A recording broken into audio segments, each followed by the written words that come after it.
Eu ouvi esse pai contando essa história, que ele estava dirigindo o carro dele numa rodovia e ele notou que o para-brisa do carro estava muito sujo. Aquele momento em que você sabe que está na hora de lavar o carro. E especialmente quem mora em áreas como eu moro, isso acontece com bastante frequência. Enquanto ele dirigia, tudo que ele conseguia ver era isso: a sujeira de um lado, a marca no para-brisa do outro, respingos em alguns lugares. Mas o filho dele, um garotinho pequeno, esperto, de mente criativa, olhou para o para-brisa e disse assim: papai, sabe o que eu estou vendo aí no para-brisa? E o pai falou: sei, poeira, sujeira. Ele disse: não, eu estou vendo uma corrida no fundo do mar. Ali em cima eram os respingos. Ele disse: eu estou vendo uma onda. Ele disse: ali embaixo, daquele lado, ali onde você está vendo uma mancha, eu estou vendo uma baleia. E daquele lado onde tem os rabiscos, eu estou vendo os golfinhos. E o pai naquele momento pensou: enquanto eu olho e vejo apenas um para-brisa sujo, essa criança olha e vê a provisão de Deus para um tempo recreativo naquilo que está registrado aqui. Na vida, muitas coisas não dizem respeito aos fatos que nós estamos vendo, mas como nós interpretamos esses fatos, como enxergamos esses fatos. Veja só, esse mês nós estamos falando sobre gratidão. É o último domingo do mês em que tratamos desse assunto. Quando nós falamos de gratidão, existem tantas coisas especiais pelas quais podemos e devemos agradecer a Deus. Dentre elas, a provisão divina. Agora veja você que provisão literalmente vem do latim, que significa ver antecipadamente. Provisão é ver adiante. E não nos admira quando estudamos a palavra de Deus, particularmente o Antigo Testamento, e vemos que duas palavras eram usadas continuamente para os profetas. Uma palavra era Navi, que nós entendemos como aquele que comunica, o porta-voz, o profeta. A outra palavra é Roer, que significa aquele que vê. Lembram de Samuel?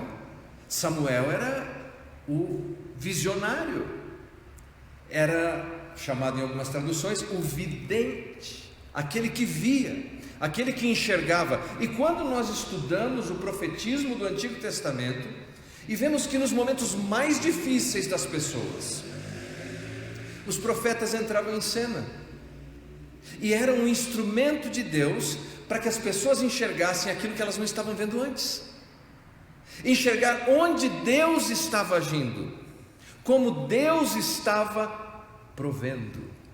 Porque a ideia de provisão, de ver adiante, de ver antecipadamente, nos remete a bons gestores, aqueles que, ao contemplarem a necessidade do seu povo, garantem que na jornada todas aquelas necessidades serão supridas. O salmista, eu tenho meditado esse mês no Salmo 136. O salmista nos apresenta neste salmo que uma das razões porque nós, eu e você, devemos ser convocados, não apenas convidados, convocados, agradecemos a Deus. Uma dessas razões é pela provisão divina. Abra sua Bíblia, por favor, no Salmo 136, eu vou ler na tradução King James atualizada.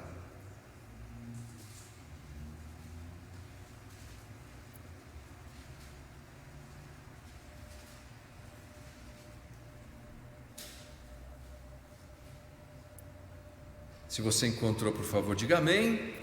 Lembrando que o texto também está projetado aqui. Rendei graças ao Senhor, porque Ele é bom, porquanto o seu amor leal dura para sempre. Louvai ao Deus dos deuses, porque a sua misericórdia dura para sempre. Dai graças ao Senhor dos senhores, pois o seu amor dura eternamente. Ao único que realiza grandes maravilhas, e a sua misericórdia é perpétua. Fez os céus com sabedoria, porque o seu amor é para sempre. Firmou a terra sobre as águas, porque o seu amor é para sempre. Fez grandes luminares, porque o seu amor é leal, é para sempre. O sol para presidir o dia, porque o seu amor é para sempre. A lua, as estrelas para comandarem a noite, porque o seu amor é para sempre. Feriu o Egito nos seus primogênitos, porque o seu amor justo é para sempre. Libertou Israel do meio deles, porque o seu amor é para sempre. Com mão forte, braço estendido, porque o seu amor é para sempre. Dividiu ao meio o mar vermelho, porque o seu amor é para sempre. Fez passar Israel no meio dele, porque o seu amor é para sempre. Lançou o Faraó e seu exército no mar vermelho, porque o seu amor é para sempre. Conduziu seu povo pelo deserto, porque o seu amor é para sempre. Feriu grandes reis, porque o seu amor é para sempre. Tirou a vida dos governantes poderosos, porque o seu amor é para sempre. Seom, rei dos amorreus, porque o seu amor é para sempre. E Agog, rei de Bazã, porque o seu amor é para sempre. Depois deu a terra deles como despojos, porque o seu amor é para sempre. Em herança a Israel, seu povo, porque o seu amor é para sempre. Em nossa humilhação lembrou-se de nós, porque o seu amor é para sempre. Ele nos libertou dos nossos adversários, porque o seu amor é para sempre. Dá alimento a toda criatura, porque o seu amor é para sempre. Louvai o Deus dos céus, porquanto o seu amor leal permanece pela eternidade. Que poesia maravilhosa! Nós, como já disse na minha primeira mensagem sobre este salmo, nós não sabemos quais eram as circunstâncias históricas porque este salmo foi escrito. Nós não sabemos quem é o autor deste salmo. Nós sabemos que o salmo, essa poesia, é uma poesia inspirada por Deus. E nós sabemos que ao longo da história, este salmo tem sido escolhido como leitura principal nas celebrações da Páscoa. E neste salmo, nós vemos que a conclamação, na divisão natural do texto, o salmista nos diz: porque eu e você, repito, não somos apenas convidados a agradecermos a Deus, nós somos convocados a agradecer a Deus. E a primeira coisa que ele nos diz é que nós devemos ser gratos pela pessoa de Deus. Rendei graças ao Senhor porque Ele é bom. Segundo, ele diz que nós devemos ser gratos a Deus pelo seu poder. O poder de Deus é descrito aqui de maneira criadora e redentora. Ele fala do Deus que cria os astros no céu, os luminares, do Deus que redime Israel com o braço forte. O poder de Deus, o Deus que é poderoso. E ele fala dos propósitos de Deus. Quando nós consideramos que por trás da libertação do povo de Israel, saindo do Egito, existia um pacto feito com Abraão. E depois, aos pés do monte Sinai, Deus estabelece uma aliança com o seu povo. E o que nós aprendemos desses dois episódios é que tanto aquele período de 400 anos em que estiveram escravos no Egito faziam parte do propósito de Deus. Eles não estavam lançados acidentalmente. E que a jornada pelo deserto também fazia parte do propósito de Deus. Por causa dessas realidades, da pessoa de Deus, do poder de Deus, do propósito de Deus, o salmista diz: rendei graças ao Senhor, porque Ele é bom.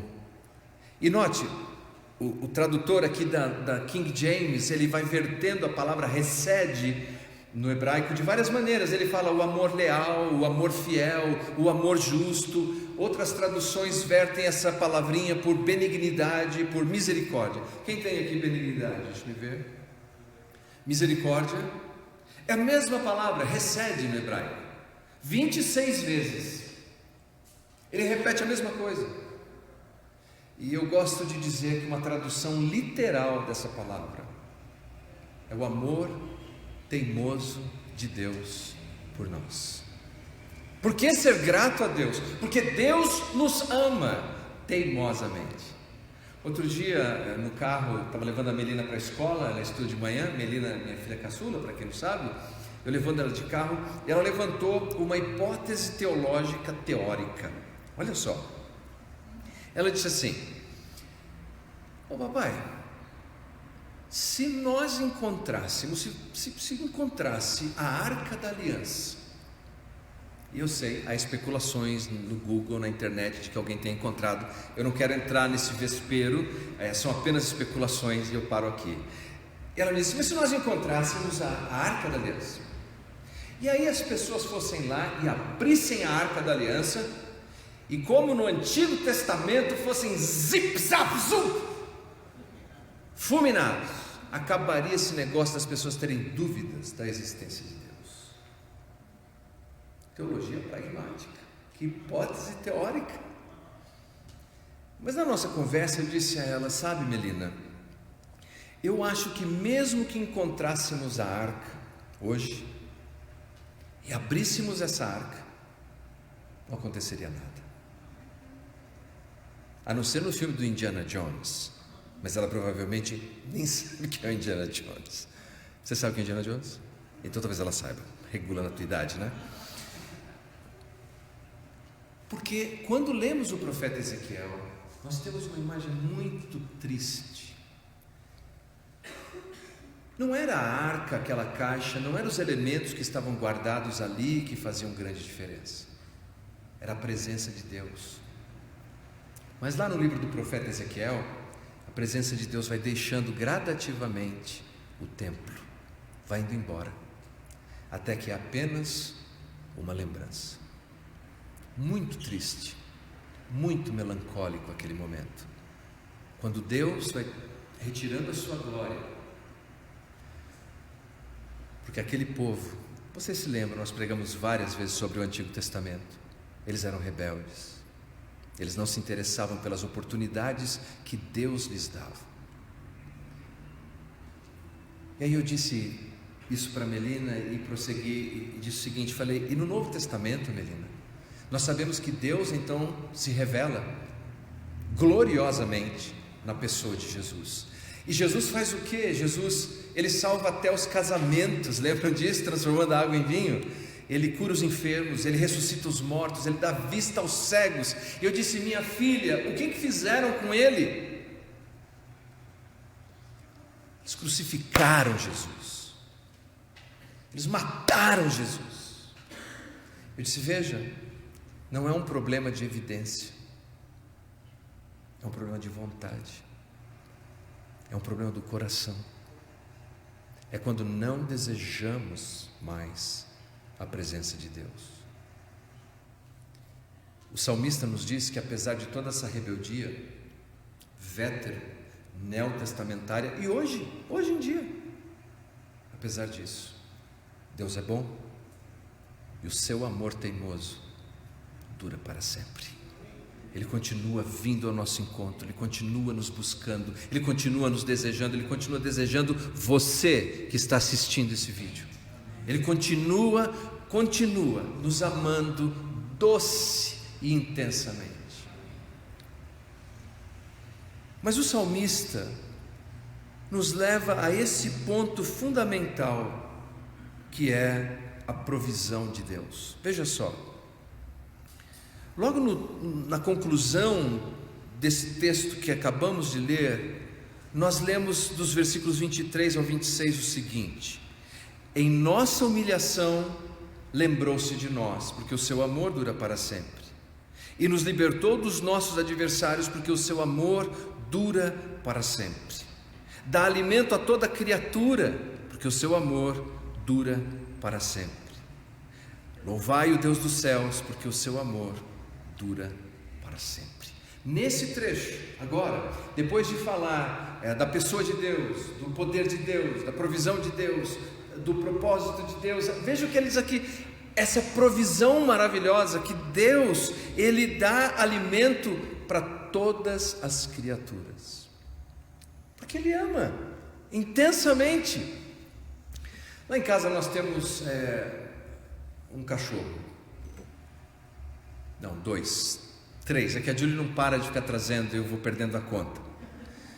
Temos o Joe, temos a Branquela, você pode imaginar a razão porque o nome dela é Branquela, e temos esse é novo em casa, é um pequenino assim, dizem que nem cresce, e o nome dele é Chulé, você pode imaginar também por quê.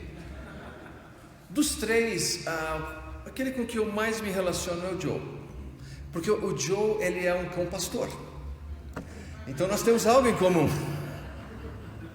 Mas o Joe tem uma característica interessante. Quando eu levo alguma coisa mais especial para ele, além daquela ração rotineira, por exemplo, uma salsicha, ele pega delicadamente com aquela boca enorme que ele tem e enterra.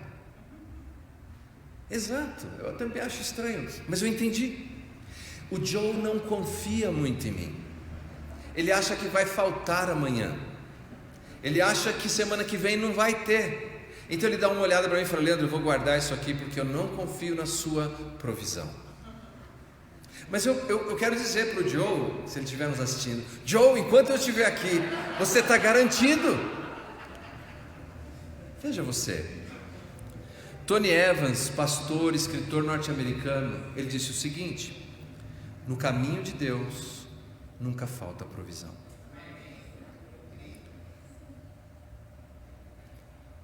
Se eu me compadeço de um animal e cuido para que não falte para ele, o que dizer desse Deus maravilhoso, que é bom, cujo amor leal dura para sempre?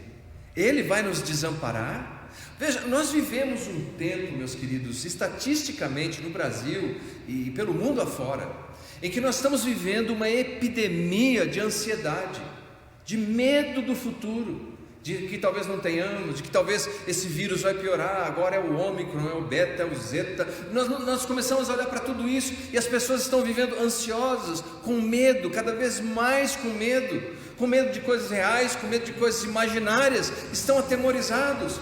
O salmista vem ao nosso encontro para nos dizer que Deus é bom, que a sua misericórdia dura para sempre e que Ele é o nosso provedor. Ele vai cuidar de nós, Ele cuida de nós, Ele continuará cuidando, mesmo nos momentos de dor, mesmo nos momentos difíceis.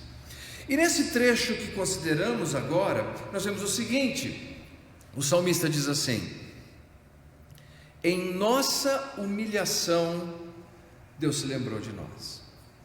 Essa palavra usada para humilhação no Salmo, ela aparece uma outra vez no livro de Eclesiastes. E é usada ali para descrever o seguinte: quando uma pessoa rica e poderosa é colocada numa posição para baixo, quando está por baixo. É literalmente isso que significa humilhação aqui, é estar por baixo. Você já esteve por baixo alguma vez na sua vida, em alguma área? Você já sentiu por baixo? Eu já, algumas. E o salmista diz assim: quando nós, literalmente, quando nós estamos por baixo, ou quando nós nos sentimos por baixo, o Senhor se lembra de nós. E por essa razão ele diz: então sejamos gratos a Deus. E ele diz: Ele nos libertou, fazendo mais uma referência à experiência do Êxodo. E então ele diz: e dá alimento a toda criatura. O salmista pensa em Deus e pensa num Deus que é extremamente generoso, exageradamente generoso. Ele não diz assim: Deus dá o alimento para Israel. Ele poderia ter dito isso: Deus dá o alimento apenas para os seus. Ele diz: não, Deus é tão generoso, é extraordinariamente generoso, que Ele dá o alimento para todas as criaturas. Todas elas são alimentadas, porque Deus é bom e a sua misericórdia dura para sempre. E é assim que nessa provisão o Senhor vê antecipadamente o que nós precisamos. e Ele cuida de nós. E Ele confirma a Escritura Sagrada, que diz que o Senhor, Ele supre cada uma das nossas necessidades. Mas importante, não há promessa na Bíblia de que Deus vai prover para todas as nossas voracidades. São duas coisas diferentes. As suas necessidades Ele vai prover em todas as áreas da sua vida. Voracidade é outra história. Aliás, nós temos muitas coisas que nós nem precisamos. Nós podemos ter, é bom ter, é gostoso ter, mas não significa que nós realmente necessitamos. Deus garante que Ele suprirá cada uma das nossas necessidades. Mas olhando para vocês aqui essa noite, eu estou vendo que vocês já têm muito mais até do que necessitam. Vocês têm também aquilo que vocês desejam. E tudo isso é porque Deus é bom e a sua misericórdia dura para sempre. Veja você que, então, quando nós consideramos provisão, isso consiste em olhar para a vida, olhar para o para-brisa e não ver apenas a sujeira que está nele, olhar para o para-brisa e ver assim, peraí, tem uma provisão divina aqui, como aquela criança. Talvez por isso Jesus disse que nós temos que ter fé como de uma criança. Olhar e falar, pera, tem algo especial aqui que eu não estava enxergando. É a provisão, é olhar para aquilo que é amplo, olhar adiante e saber, Deus tem cuidado de nós e continuará cuidando de nós. No Antigo Testamento nós temos algumas histórias que ilustram isso com os profetas. Por exemplo, no segundo livro de Reis, no capítulo 4, nós temos a história daquela mulher que perdeu o marido. Lembram disso? Está com muita dificuldade, e aí o profeta chega na casa dela e ele, resumindo a história, ele pergunta, o que é que você tem aqui na sua casa? Ela fala, eu tenho uma botija de azeite. Lembram disso? E ele diz assim, olha, vai aos vizinhos e pega os vasos dos vizinhos e traga aqui. E naquele capítulo 4, o profeta vai multiplicando o azeite, ele vai derramando azeite, e os vasos vão enchendo e transbordando os vasos. E então o profeta diz assim, me traga mais um vaso. E a resposta deles é, acabaram os vasos. E o texto diz assim, e o azeite parou. A escassez não estava na provisão de Deus. Se tivesse mais um vaso, mais 10 vasos, Deus continuaria enchendo. O azeite parou, porque eles pararam de ir de vizinho em vizinho, de vizinho em vizinho, buscando mais vasos. Eu imagino que aquela hora, quando disse assim, não tem mais vaso, e o azeite parou, talvez eles tenham pensado, puxa, eu deveria ter ido no João, no Pedrão, eu deveria ter ido na Francisca, eu deveria ter ido na casa do outro, eu deveria ter trazido mais vasos e mais vasos, porque a provisão de Deus não mudou. O problema é não ter os recursos, porque Deus usa os meios, e quando então eu descarto os meios, como eu vou desfrutar da provisão de Deus? Há uma segunda história muito interessante, que se encontra no segundo livro dos Reis, no capítulo 13, dos versículos 14 em diante. Eu vou ler com vocês, diz assim,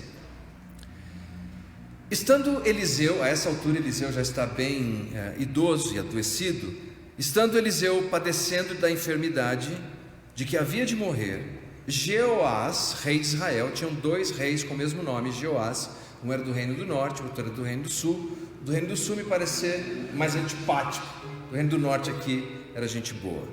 Jeoás, rei de Israel, desceu a visitá-lo, chorou sobre ele e disse, meu pai, carros de Israel e seus cavaleiros. Então lhe disse Eliseu, toma um arco e flechas. Ele tomou um arco e flechas, disse ao rei de Israel, retesa o arco, e ele o fez. Então Eliseu pôs as mãos sobre as mãos do rei e disse, abre a janela para o oriente. Ele a abriu. Disse mais Eliseu, atira, e ele atirou. Prosseguiu, flecha da vitória do Senhor contra os sírios, porque ferirás os sírios e Afec até os consumir. Disse ainda, toma as flechas. Ele as tomou. Então disse ao rei de Israel: atira contra a terra. E ele a feriu 3 vezes e cessou. Então o homem de Deus se indignou muito contra ele e disse: 5 ou 6 vezes deveria ter ferido, então feririas os ciros até os consumir. Porém agora só 3 vezes ferirás os ciros. Quando o rei visita o profeta não trouxe algo inusitado que não estivesse ali. Ele usou um meio comum que estava ali, o arco e as flechas. E quanto mais flechas o rei disparasse, mais vitórias ele teria, mais provisão. Mas como o rei parou apenas na 3ª, o profeta disse: por que você fez isso? Você teria vencido 5, 6 vezes. Veja que algumas vezes o problema não está naquilo que Deus quer e pode fazer nas nossas vidas, mas está em como nós estamos fazendo com aquilo que está nas nossas mãos. O que você tem em suas mãos para que a provisão de Deus se manifeste espiritualmente, emocionalmente, materialmente? Veja, de todas as grandes provisões de Deus, Ele tem nos dado Cristo Jesus, que morreu na cruz do Calvário por nós, para nos perdoar dos nossos pecados. Que provisão pode ser maior que essa? Ele tem nos dado o Espírito Santo, porque quando cremos em Jesus, nós recebemos o Espírito Santo. Ele tem nos dado a sua palavra para que tenhamos direção na vida. Ele tem nos dado o sangue de Cristo, que nos purifica de todo pecado. Ele tem nos dado uma comunhão de irmãos para nos encorajar. Ele tem nos dado um oficialato de igreja para que possa nos aconselhar. Quantos recursos Deus tem nos dado, e tudo que eu e você precisamos fazer é usar o que Deus tem colocado em nossas mãos. Não reclame da provisão de Deus, e nem reclame da escassez. Diga: Senhor, me dê sabedoria.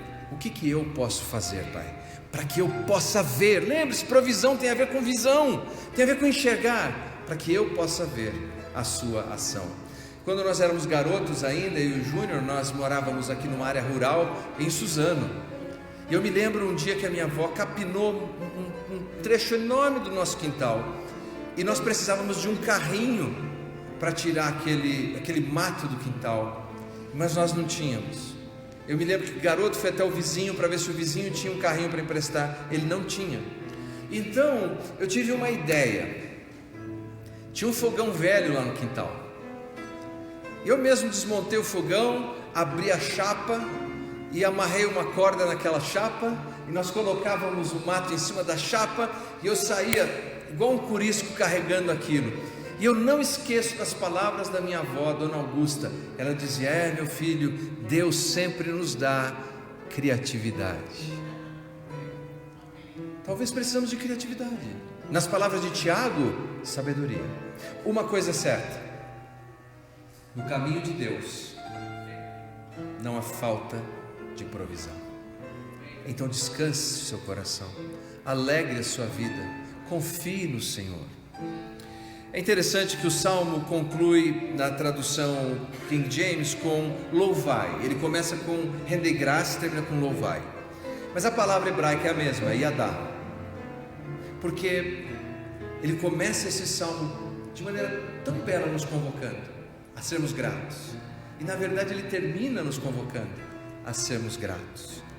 Porque louvar é bendizer, é elogiar, é agradecer a Deus. E eu e você temos muito para agradecer o nosso Deus. No Brasil, o presidente Gaspar Dutra, ele instituiu o Dia Nacional de Ação de Graças, no ano de 1949, 17 de agosto. Mas eu pergunto, as pessoas comemoram? Porque gratidão não tem a ver com legislação, tem a ver com a visão do coração. Quando a gente enxerga o que Deus está fazendo, Com esses olhos aqui da fé, coração, aí nós somos gratos a Deus. Vamos nos colocar em pé.